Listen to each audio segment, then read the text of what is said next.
नमस्कार मित्रांनो, आजच्या या व्हिडिओत आपण प्रजासत्ताक दिन किंवा स्वातंत्र्य दिन हॉटेलमध्ये कशा प्रकारे साजरा केला जातो ह्याच्याबद्दल थोडी माहिती घेऊया। सर्वात झेंडावंदन कोणत्या जागी करायचं आहे हॉटेलमध्ये ती आधी जागा निश्चित करावी लागते। साधारण हॉटेलच्या पुढचं जे ओपन एरिया असतं, जिथे पोर्च एरिया असतो, त्या ओपन एरियामध्ये आपण झेंडावंदन करू शकतो किंवा आपल्याकडे गार्डन एरिया असेल त्या गार्डन एरियामध्ये आपण करू शकतो। काही वेळेस फ्लोर्स लेवललाही छोटेसं गार्डन तयार केलेलं असतं किंवा मोकळी जागा असते, तिथेही आपण झेंडावंदन करू शकतो। अशा राष्ट्रीय सणाच्या 1 महिना आधी आपण ती जागा ऑब्झर्व करावी लागते। तिथे काही गरज आहे का ते आपण जाणून घ्यावं लागतं। हाऊसकीपिंग सुपरवायझर किंवा हाऊसकीपिंग डेप्युटी हाऊसकीपरने ती जागेचे स्नॅग लिस्ट बनवावी लागतं। जर त्या जागी व्यवस्थित पोल नसेल, त्या पोलवरचं जर पेंटिंग आहे ते चिप्ट होत असेल, तर आपण इंजिनिअरिंगला सांगावे लागतं। एक छोटीशी स्नॅग लिस्ट बनवून आपण इंजिनिअरिंगला 1 महिना आधी तरी ईमेल करावी लागते। जर फ्लॅग होस्टिंग झेंडावंदन करायच्या जागेचं जे खालचं बेस आहे, टाईल्स आहेत, त्या फुटलेल्या असतील तर त्या चेंज कराव्या लागणार आहेत।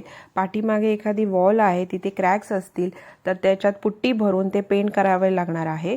हे सगळ्यात छोट्या मोठ्या गोष्टी ज्या आहेत, स्टेप्स असतात फ्लॅग होस्टिंगच्या रॉडच्या खाली, त्या स्टेप्सचा व्यवस्थित रंग असायला पाहिजे, कलर असला पाहिजे।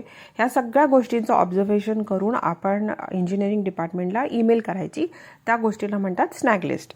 दुसरं एक महत्त्वाचं काम आपल्याला करायचं आहे की झेंडावंदनच्या प्रसंगी जो आपण झेंडा वापरणार आहोत तो आपण शोधून ठेवायचा आहे। तर हॉटेलमध्ये हे झेंडावंदन आणि प्रजासत्ताक दिन आणि स्वातंत्र्य दिन या 2 ओकेजनला आपलं झेंडावंदन होतं। तर झेंडा हा आपला तयारच असतो, पण तो 1 महिना आधी जरूर काढून बघावा। तो मोस्ट ऑफ द टाईम हाऊसकीपिंगमध्ये असतो किंवा सिक्युरिटी डिपार्टमेंटमध्ये असतो। तो ओपन करावा आणि त्याचा कलर ठीक आहेत की नाही, फेड झालेले असेल तर नवीन झेंडा आपल्याला ऑर्डर करावा लागेल एक 15-20 दिवस आधी। जर झेंडा छान अवस्थेत असेल तर त्याला फक्त वॉश करून घ्यावं, आयर्न करावं आणि सिक्युरिटीमध्ये हँडओव्हर करावं। जर झेंडा चांगला अवस्थेत नसेल तर आपण नवीन झेंडा ऑर्डर करावा। आपण परचेस डिपार्टमेंटच्या कॉन्टॅक्ट करावं, ते एका वेंडरला शोधतील किंवा आपण एका वेंडरला शोधू शकतो ॲज अ हाऊसकीपिंग टीम, आणि आपण त्याच्याकडनं झेंडा बनवू शकतो। तर झेंडाचे जे स्पेसिफिकेशन असेल, त्याची लेंथ किती असायला पाहिजे, कलर काय आहे, ते सगळं आपण अगोदर द्यायला पाहिजे आणि या ओकेजनच्या या प्रसंगाच्या 1 आठवडा आधी आपल्या हातामध्ये झेंडा हा असलाच पाहिजे। असे राष्ट्रीय सण सेलिब्रेट करणं हॉटेलमध्ये हे एक टीमवर्क आहे। तर दुसरं काम हे येतं फ्रंट ऑफिसकडे। जे काही गेस्ट आपले त्या प्रसंगी इनहाऊस असणार आहेत हॉटेलमध्ये, त्यांना 1 आठवडा आधी आपण एक लेटर द्यायचं असतं, त्याच्या रूममध्ये ठेवून द्यायचं दर्शनीय भागेत, बेडवर किंवा टेबलवर। त्याच्यामध्ये मजकूर लिहिला असतो की या दिवशी आपलं झेंडावंदन होणार आहे, तर तुम्ही कृपया या प्रसंगी उपस्थित राहा। त्याचा टायमिंग हे लिहिलं गेलं पाहिजे व्यवस्थित, आणि warm regards from a general manager वगैरे आपण व्यवस्थित लेटर लिहायचं।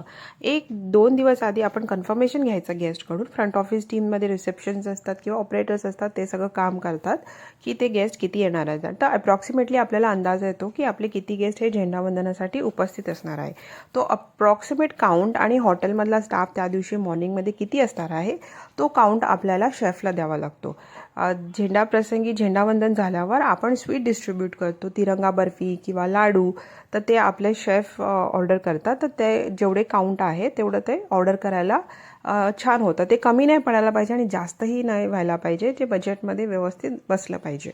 आणि झेंडावंदन झाल्यावर F&B आणि आपली फूड प्रोडक्शन टीम गेस्टसाठी टी, कॉफी आणि स्नॅक्स सर्व करते। एका रेस्टॉरंटच्या कोपऱ्यामध्ये त्याचं एक लेआउट बनवलेलं असतं, बुफे छोटासा असतो, ज्याच्यामध्ये स्टाफ आणि गेस्ट हे दोघंही जाऊन टी, कॉफी आणि स्नॅक्स घेऊ शकतात। आणि स्टाफसाठी एक वेगळा ब्रेकफास्ट असतो, ते HR डिपार्टमेंटकडे येतं। त्याच्यामध्ये तिरंगा ढोकळा असतो, जिलेबी असते, वेगवेगळे स्नॅक्स असतात, ते स्टाफसाठी असतात, ते कॅफेटेरियामध्ये उपलब्ध असतात। त्याचाही आस्वाद स्टाफ मेंबर घेऊ शकतात। आपल्या स्नॅग लिस्टप्रमाणे, हाऊसकीपिंगने दिलेल्या स्नॅग लिस्टप्रमाणे इंजिनिअरिंग डिपार्टमेंट आपलं काम पूर्ण करते। पेंटिंग जिथे चिप्ट असेल, जिथे पील ऑफ झालेलं असेल पेंट, ते सगळं पूर्ण करते। 1-2-3 दिवस आधी ते सगळं क्लीन आणि नीट असायला पाहिजे। मग आपलं हाऊसकीपिंगचं काम चालू होतं क्लिनिंगचं। तर क्लिनिंग आपण करून ठेवायचं 1 दिवस आधी, आणि ज्या दिवशी झेंडावंदनचा दिवस असतो त्या दिवशी पहाटे 4 वाजता 5 वाजता आपण एकदा पूर्ण तो एरिया वॉटर वॉश करून घ्यायचा। जर तो आउटसाईड असेल तर धूळ धूळ सारखी जमतच असते आणि त्याप्रसंगी आपल्याला कुठेही धूळ घाण दिसायला नाही पाहिजे, तर आपण तो एरिया पूर्णपणे वॉटर वॉश करून घ्यायचा. गार्डनमध्ये असेल तर गार्डनचं वॉटर, प्लांट्सना वॉटर देऊन ठेवायचं. डेड लिव्स असतील तर ते गार्डनरला सांगून क्लीन करून झेंडावंदनाच्या टाईमच्या आधी पूर्ण स्पीक अँड स्पॅन पूर्ण क्लीन आणि व्यवस्थित असायला पाहिजे. तसंच एक ऑडिओ सिस्टमचीही गरज लागते. आपलं राष्ट्रगीत गान गाताना ते ऑडिओ सिस्टम लावलं जातं. त्याची पूर्ण अरेंजमेंट हे इंजिनिअरिंग टीम करतं. सिक्युरिटी टीमकडे त्या दिवशी फ्लॅग होस्टिंगचं पूर्ण जबाबदारी असते. फ्लॅग त्यांना दिल्यानंतर ते पूर्ण फ्लॅग हातामध्ये व्यवस्थित फोल्ड करून चीफ गेस्टला देण्यात येतो आणि मग ते फ्लॅग होस्टिंग पूर्ण व्यवस्थित होतं. आणि प्लस सिक्युरिटी डिपार्टमेंट एक परेड ऑर्गनाईज करते. तर त्या परेडची प्रॅक्टिस हे 15 दिवस आधी ते आपल्या सिक्युरिटी बरोबर करून घेतात आणि त्या दिवशी ते एक वेगळा युनिफॉर्म परिधान करतात. पिक्चरमध्ये तुम्हाला दिसतच असेल. तर तो युनिफॉर्म त्यांचे वेंडर्स जे असतात सिक्युरिटीचे किंवा बाहेरून आउटसोर्स केला जातो आणि व्यवस्थित ते मार्च पास करतात जेव्हा सगळे गेस्ट जमतात आणि मग झेंडावंदन होतं. तर जसे चीफ गेस्टला काही गिफ्ट दिले जातात त्यांना ऑनर करण्यासाठी. ते फ्रंट ऑफिस डिसाईड करतं. एखादं प्लांट गिफ्ट केलं जातं. झेंडावंदनच्या दिवशीची डेकोरेशनची पूर्ण जबाबदारी हे हाऊसकीपिंग टीमवर असते. तर आपण डेकोरेशन काय करणार आहोत ते आपलं 1 आठवड्या आधी आपण डिसाईड करायचं असतं. आपल्याला इनहाऊस आपल्या स्टाफ मेंबर्सकडनं काही डेकोरेशन करता येईल का हे आपण पहिलं बघायचं आणि काही जमतच नसेल तर आपण आउटसोर्स करू शकतो. त्याचं एक बजेट घ्यायचं, 2-3 लोकांना कॉन्टॅक्ट करायचे आणि 3-4 दिवस अगोदर सगळं आपण सेट करायचं. आयत्या वेळी आपल्याला हे सेट करणं जमत नाही, खूप गोंधळ होतो. तर रांगोळी ही खास करून झेंडावंदनच्या दिवशी काढली जाते. तर तिरंगा रांगोळी काढू शकतो. काही स्टाफ मेंबर्सना आर्ट्समध्ये खूप इंटरेस्ट असतो, तर त्यांना आपण सांगू शकतो जर त्यांना छान रांगोळी येत असेल तर. आणि नसेल तर आपण बाहेर आपण चेक करू शकतो आपल्या सिटीमध्ये, आपल्या लोकल एरियामध्ये रांगोळी फुलाने काढणारी किंवा कलर्सने काढणारी खूप सारे आपल्याला आर्टिस्ट मिळतील. त्यांच्याशी आपण कॉन्टॅक्ट करून त्यांचे प्राईस काय आहे ते सगळं डील करून आपण अप्रुव्हल घेऊन ते सगळं सेट करायचं आणि 1 दिवस आधी त्या सगळ्या लोकांना आपण हमखास रिमाइंडर द्यायचा की या टाईमला तुम्हाला यायचं आहे. झेंडावंदनचा टाईम 8 असेल तर रांगोळी आपण सकाळी 6 वाजल्यापासून 6 ते 7मध्ये काढून मोकळं व्हायला पाहिजे. काही हॉटेल्समध्ये एक फुग्यांचं डेकोरेशनही केलं जातं. तिरंगा फुग्यांचा कलर वापरला जातो आणि ते फुगे व्यवस्थित झेंडावंदनच्या पिलरच्या पाठीमागे व्यवस्थित सेट केले जातात आणि लहान मुलंही खूप असतात झेंडावंदनच्या वेळेस, तर त्यांना ते तिरंगे फुगे दिले जातात जेणेकरून खूप छान वाटतं, ते खूप एन्जॉय करतात. काही हॉटेलमध्ये फुगे हे आकाशात सोडले जातात, तुम्हाला फोटोमध्ये दिसत असेल.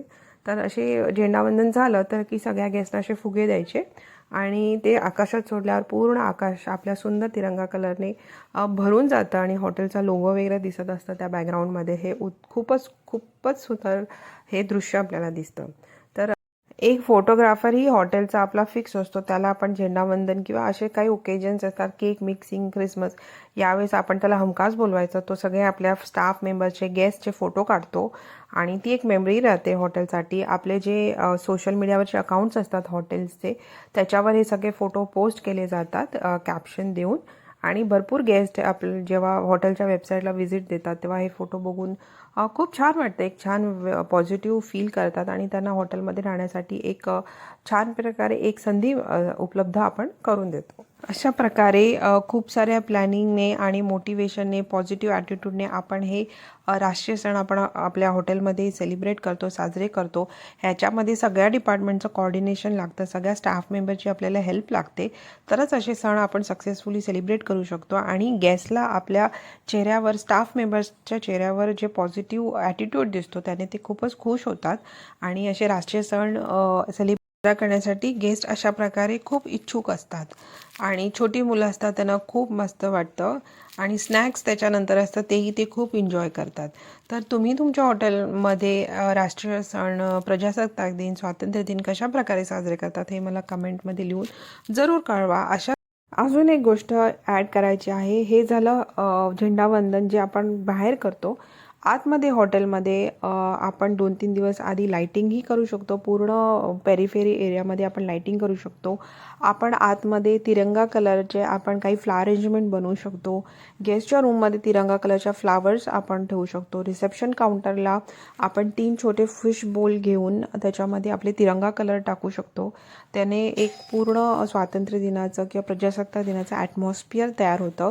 आपले शेफ जे कोणी इन हाऊस गेस्ट आहे त्यांच्यासाठी मिठाई तयार करतात आणि ते रूममध्ये ठेवतात आणि हॅपी रिपब्लिक डे असा मेसेजही लिहून ठेवतात.